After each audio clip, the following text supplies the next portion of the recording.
আওয়ামী লীগের জন্মস্থান খ্যাত পুরান ঢাকার রোজ গার্ডেন এখন যেন বিস্মৃতির গহ্বরে।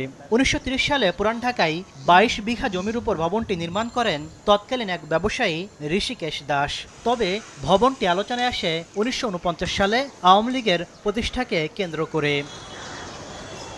দলীয় স্মৃতি রক্ষার নামে ২০১৮ সালে রাষ্ট্রের কোষাগার থেকে ৩৩২ কোটি টাকা ব্যয়ে রোজ গার্ডেন কেনে শেখ হাসিনা সরকার।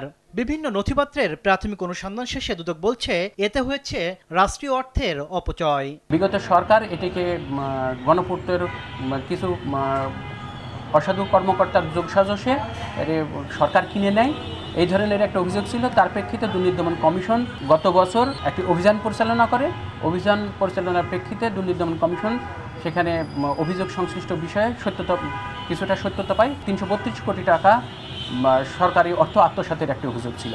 কেনাকাটায় জড়িত সরকারের উচ্চ পর্যায়ের কর্মকর্তা কর্মচারীদের সংশ্লিষ্টতা খতিয়ে দেখতে জিজ্ঞাসাবাদ করবে দুদক। সংশ্লিষ্ট দপ্তরগুলোতে পত্র প্রেরণ করেছিলেন।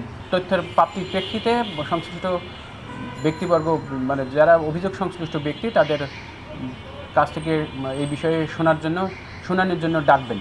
এদিকে ২০২৩ সালের ২ সেপ্টেম্বর হযরত শাহজালাল আন্তর্জাতিক বিমানবন্দরের কাস্টম হাউসের গুদাম থেকে ৫৫ কেজির বেশি সোনা চুরির ঘটনায় অনুসন্ধান করছে দুদক। নথিপত্র পেতে বিভিন্ন দফতরে পাঠানো হয়েছে চিঠি। তাসলিম তৌহিদ, সময় সংবাদ, ঢাকা।